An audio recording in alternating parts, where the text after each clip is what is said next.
Paz do Senhor, meus amados, uma alegria estar com você mais uma vez. E hoje estamos juntos para fazer o comentário da lição da Escola Dominical, a lição 5, do dia 30 de outubro de 2016, que traz como título As Consequências das Escolhas Precipitadas. As consequências das escolhas precipitadas. O texto áureo desta lição, classe dos adultos, é: o longânimo é grande em entendimento, mas o de ânimo precipitado exalta a loucura. Provérbios 14, versículo 29. A verdade prática diz: não sejamos precipitados em nossas escolhas, pois a precipitação gera crises e erros irreparáveis. Então nós vamos falar hoje sobre o problema da precipitação, escolhas, no caso aqui escolhas precipitadas, e a leitura bíblica em classe, ela está extraída de Gênesis capítulo 13, versículos 7 a 18. Que fala justamente de Abraão e Ló. A separação, o momento em que eles se separam. Ló, ele vai para a região da Campina do Jordão, na região das cidades de Sodoma e Gomorra, e Abraão fica na região junto a Hebrom.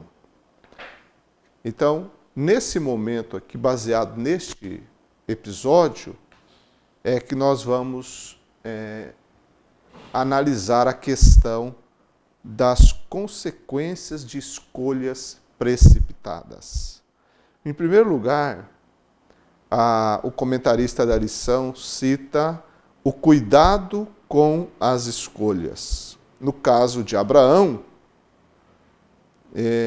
que fez a escolha certa.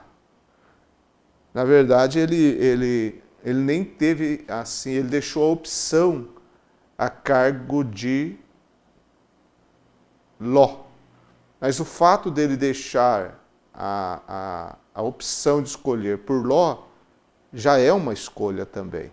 E ele fez isso porque ele não estava preocupado, em primeiro lugar, em tomar uma escolha geográfica, mas sim estava preocupado em estar na vontade de Deus.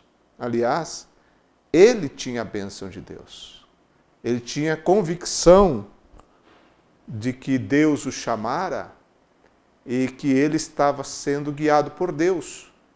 Porque era Deus foi Deus que o mandou sair, e sem dúvida era Deus que o estava orientando, estava mesmo, e ele, portanto, tinha uma convicção interior dentro de si, de que ele estava sob os cuidados de Deus. Por isso a escolha de Abraão, em primeira instância, foi a escolha de confiar em Deus. Foi a decisão de confiar em Deus, de deixar esse lado de questões de locais reservado a Ló. Ló, então, pôde escolher. Agora, há um versículo interessante, em Gênesis capítulo 12, versículo 8, que é um texto logo na chamada de Abraão, no início da sua jornada, pelo menos da narrativa bíblica de sua jornada. E lá está escrito, Gênesis 12 e 8.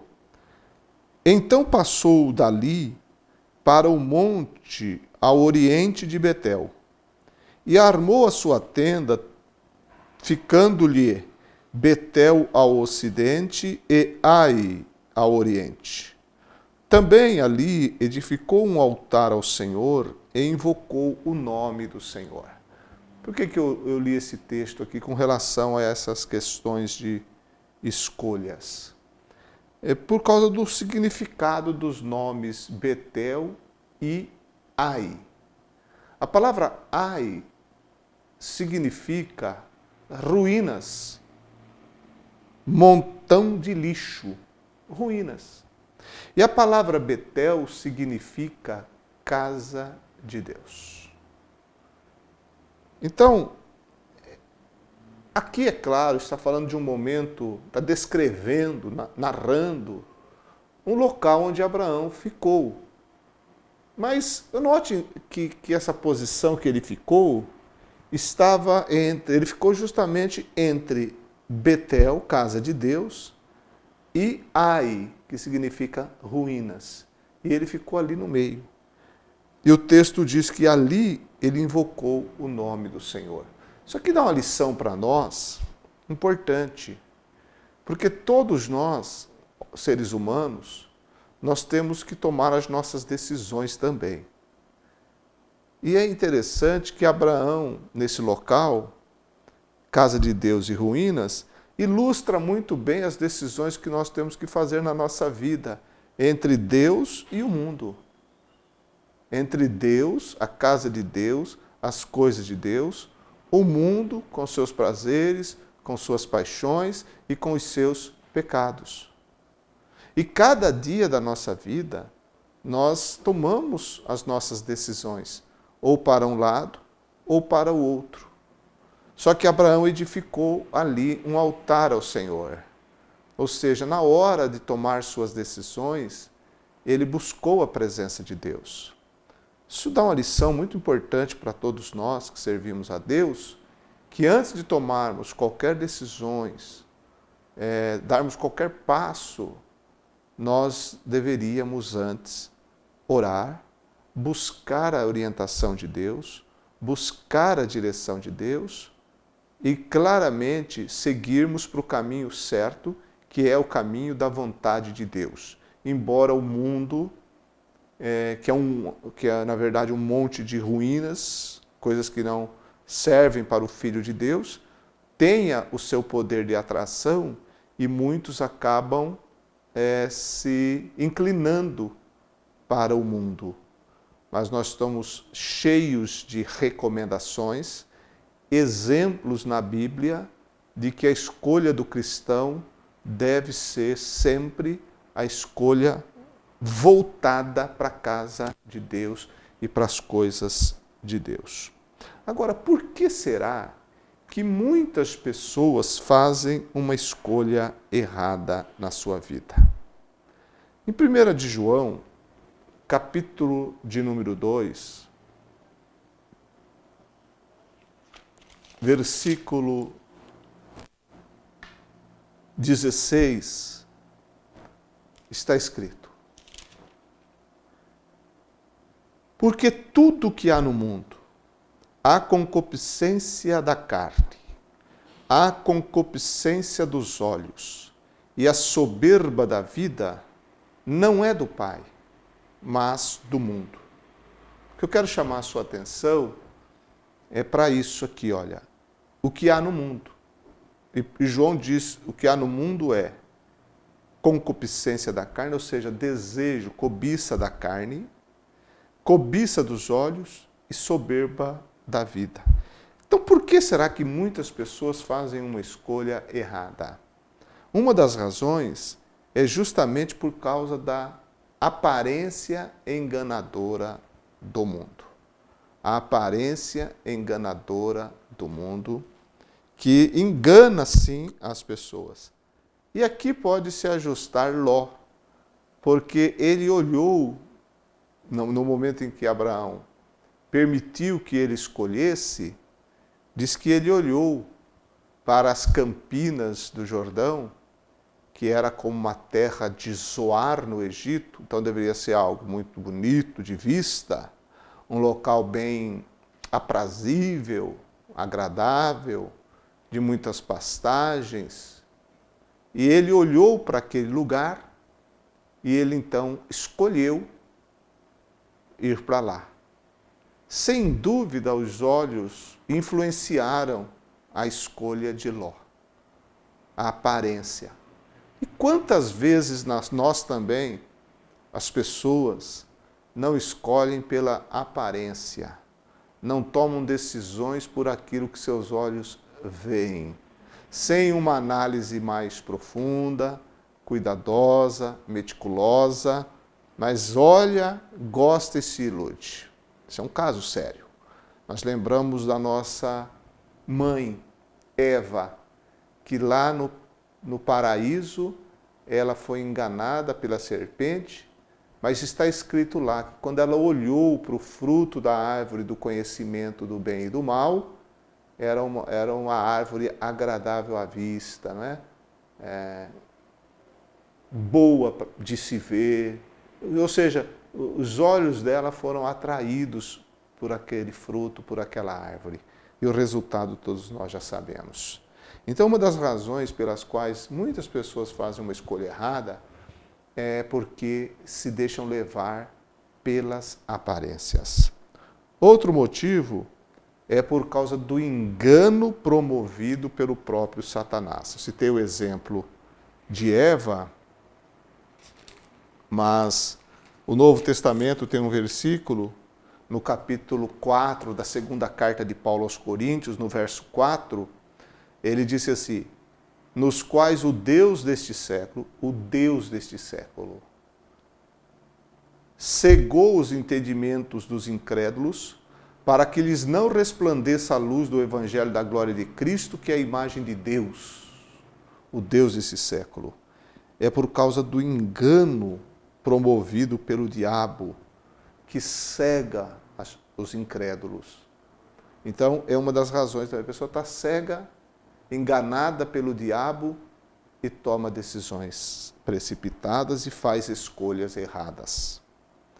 Outra razão é porque muitas pessoas só pensam no presente, não conseguem vislumbrar, não conseguem analisar e ponderar o futuro. Claro que o futuro não pertence a nós não definimos, mas as nossas escolhas vão trazer consequências para nós lá na frente, no futuro. Então, o que eu decido hoje, sem dúvida, vai me fazer colher lá na frente. Isso não resta dúvida. Se eu continuar um ciclo de vida, se minha vida não for interrompida, eu vou colher o que eu decidir hoje. Todos nós vamos fazer isso. Então, nós não podemos pensar só no presente. Nós devemos pensar no futuro. É claro que tem coisas que acontecem na nossa vida que não dependem, às vezes, de decisões nossas.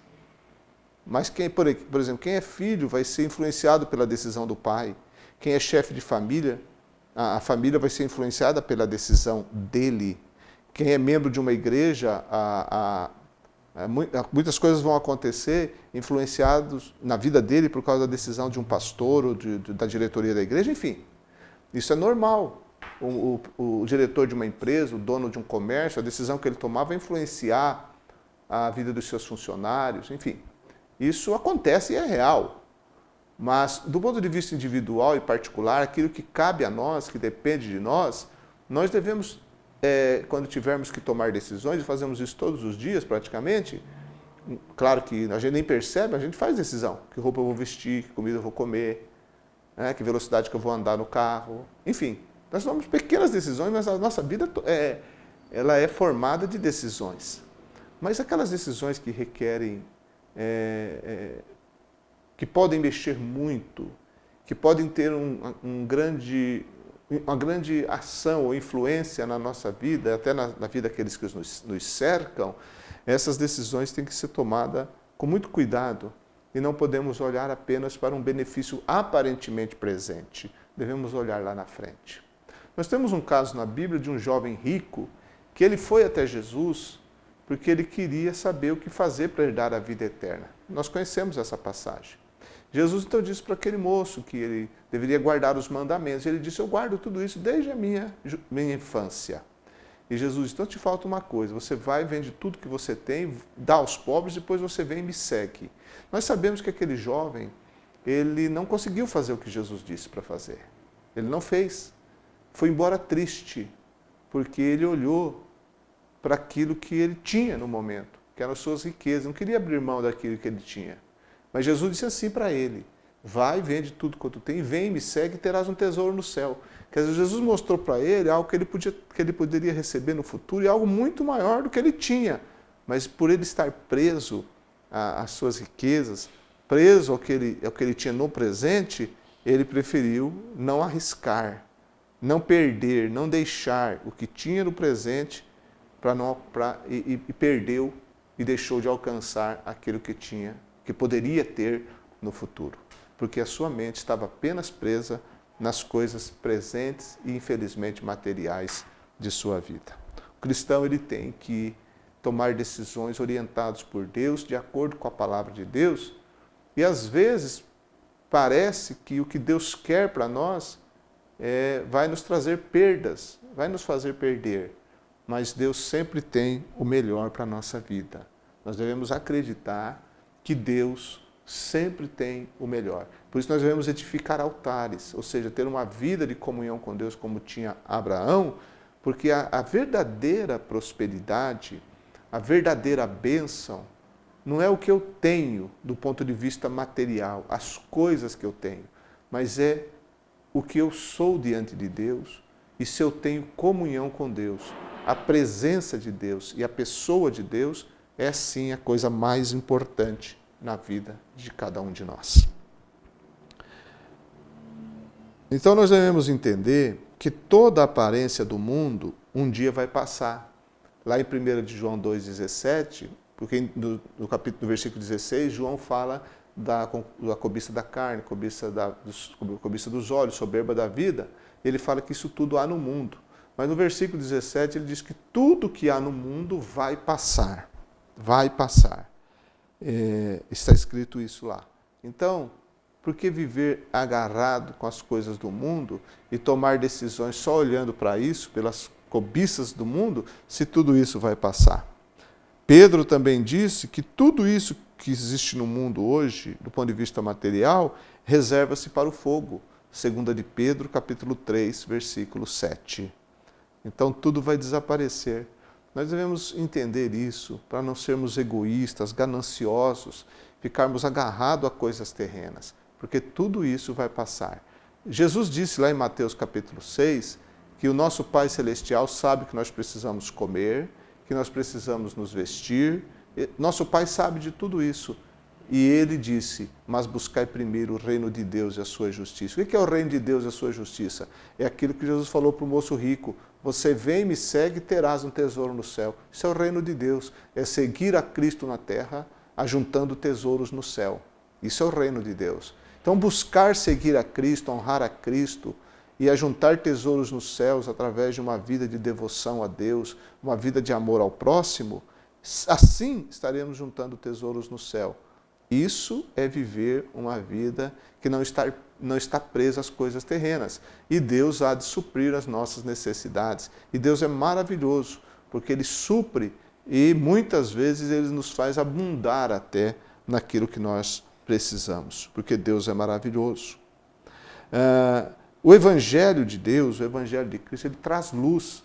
Uma vez que o diabo ele cega o entendimento dos incrédulos para deixá-los em trevas, o Evangelho não, o Evangelho traz luz, faz brilhar o entendimento da pessoa.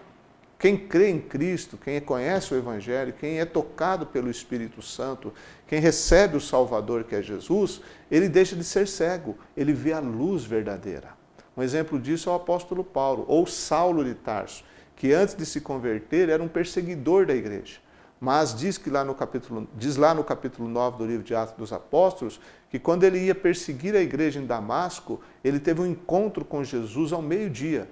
Diz lá também que ele ficou cego, e essa cegueira durou 3 dias. Mas foi o momento mais abençoado na vida de Saulo de Tarso, porque encerrou o processo ali, o processo de um homem que não conhecia a verdade em Cristo, e terminou ali uma vida de perseguição, e iria começar uma vida de apóstolo, uma vida de servo de Deus, uma vida de comunhão com Cristo, uma vida verdadeira. Aquela cegueira foi como se fosse uma página virada para Paulo, porque ali, depois daquele momento de cegueira, resplandeceu a beleza do Evangelho de Cristo e Paulo tornou-se o maior pregador dos gentios, o grande missionário dos gentios. Por quê? Porque até então ele estava cego, mas ao encontrar-se com Cristo, ficou cego fisicamente por 3 dias. Ele estava cego espiritual, ficou cego fisicamente por 3 dias, mas 3 dias depois, como escamas caíram dos seus olhos, e ele passou a ver, passou a enxergar. É isso que o Evangelho faz. À medida que o Deus deste século, ele cega o entendimento, o Evangelho abre o entendimento, ilumina o entendimento, porque quem é salvo tem a mente de Cristo, o Espírito Santo. Então, como nós podemos fazer as escolhas certas, uma vez que devemos tomar cuidado com as consequências das escolhas precipitadas? O que eu posso fazer para ser diferente nas minhas escolhas? Primeiro, eu devo temer a Deus. O temor do Senhor faz a pessoa diferente. A Bíblia diz que o temor do Senhor é o princípio da sabedoria. Basicamente, o que é temer a Deus? Temer a Deus é aborrecer o mal, é afastar-se do mal. Se o pecado está ali, eu vejo o mal ali, eu vejo o pecado ali, então eu vou no sentido oposto, eu vou ao contrário do pecado. Isso é temer a Deus. Quem teme a Deus não se aproxima do mal. Quem teme a Deus não contempla o mal. Quem teme a Deus não flerta com o pecado. Quem teme a Deus não brinca com o fogo da tentação. Quem teme a Deus afasta-se do pecado. Isso é temer a Deus. Tá? Entendeu? O que é temer a Deus? É aborrecer o mal, é afastar-se do mal. Então, quando nós tememos a Deus, nós não vamos ser influenciados pelo pecado e pelo mal e, portanto, estaremos em condições de fazer escolhas e decisões sábias. Outra coisa que faz uma pessoa diferente é a sua responsabilidade. Pessoa que pensa, pessoa que reflete. Eu costumo dizer que Deus deu cérebro para nós pensarmos. Deus não vai ficar falando tudo que a gente precisa fazer, Ele já deu-nos a condição de pensar de forma racional. Então, se alguém faz uma oferta para você, e essa oferta, na verdade, é uma tentação, é para você cair em pecado, você tem que pensar muito bem no que você tem e no que você pode perder se você ceder a essa oferta tentadora. Muitas vezes, as pessoas perdem por causa de 15, 20 minutos de prazer do pecado, perdem uma vida toda que construíram, perdem um nome, muitos perdem a família, perdem o casamento, perdem relacionamentos, perdem ministério, perdem tantas coisas por causa de falta de responsabilidade, de consciência, de entendimento, de inteligência, de ver, analisar. O momento em que surgem certas situações pode acender um fogo de uma paixão tentadora, mas que vai resultar numa desgraça total. Esse fogo da paixão pode resultar no fogo do inferno. Por isso que, a princípio, o pecado ele pode parecer doce, mas o fim é amargo. Porque ele tem um certo prazer. Sim, porque senão ninguém pecava. Ele tem um certo prazer em determinados pecados. Todavia, ele vai resultar num amargor de alma, numa amargura de espírito e por fim, poderá conduzir a pessoa para um distanciamento eterno da presença de Deus. Para ser diferente também é necessário compromisso com Deus e a sua palavra. Compromisso, quem está comprometido, é como se eu estou comprometido com a minha esposa, aqui está essa aliança que é um símbolo do meu compromisso, há mais de 30 anos. Então, esse compromisso com Deus e com a sua palavra nos faz ser diferente. O que Deus diz, o que Deus pensa, o que Deus revela, o que Deus quer. Então eu tenho compromisso com Deus através da minha comunhão com Ele e tenho compromisso com a palavra de Deus. E sendo assim, eu serei diferente e tomarei minhas decisões de forma equilibrada. Ninguém pode lhe forçar a tomar decisão precipitada. Você tem que ter o controle em suas mãos das suas decisões, de maneira que você possa refletir, muitas vezes aconselhar-se com pessoas mais experientes, mais vividas, com seus líderes espirituais, para que você possa ter toda a condição, todas as ferramentas, todas as formas de análise, para que você então possa tomar decisões. Quantas pessoas tomam decisão e dizem assim, e depois se dão mal, e dizem assim, se eu tivesse ouvido, se eu tivesse procurado conselho. Então aprenda a buscar conselho. Aprenda a conversar com pessoas que têm mais experiência na área que você precisa da decisão e também com a sua liderança espiritual ou com os seus próprios familiares em quem você confia. As consequências das escolhas precipitadas, elas são tiradas do exemplo de Ló. Porque embora ele tenha tido um aparente tempo de prosperidade material, e a Bíblia mostra isso, porque ele se tornou um homem muito próspero, importante ali em Sodoma, tanto que ele assentava-se à porta da cidade, então era um homem importante na cidade de Sodoma. Então ele teve uma aparente prosperidade material, mas a sua alma não estava tranquila. E aí entra uma coisa muito interessante, né? Está escrito lá em 2 de Pedro, capítulo 2, versículos 7 e 8, e livrou o justo Ló, enfadado da vida dissoluta dos homens abomináveis. Porque este justo, habitando entre eles, afligia todos os dias a sua alma justa, pelo que via e ouvia sobre as suas obras injustas. Todos os dias afligia a sua alma justa. Então veja, ele teve prosperidade, mas teve muita aflição na alma, porque ele não concordava de ver a maneira ímpia, pecadora dos homens de Sodoma, dos habitantes de Sodoma. Então, o que adiantou toda a prosperidade material se a sua alma não tinha tranquilidade? É tão triste isso, não é? É tão triste. É melhor o bocado seco e com ele a tranquilidade do que a mesa farta. Porque a tranquilidade da alma é a verdadeira alegria. A paz na alma,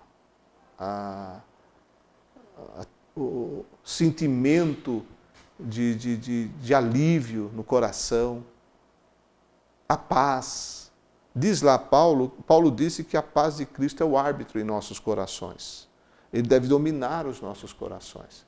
Eu sempre digo, quando alguém vai tomar uma decisão, é importante que essa pessoa sinta paz na alma, na direção que ele vai tomar. Se ele sentir paz, é um grande indicador de que ele está no caminho certo. Agora, se não sente paz, se sente-se aflito, é melhor não mexer com isso. Então, Ló, ele teve prosperidade, mas teve muita tristeza de alma. Ele teve enormes perdas materiais. Aliás, adquiriu muita coisa e perdeu. Perdeu até a esposa.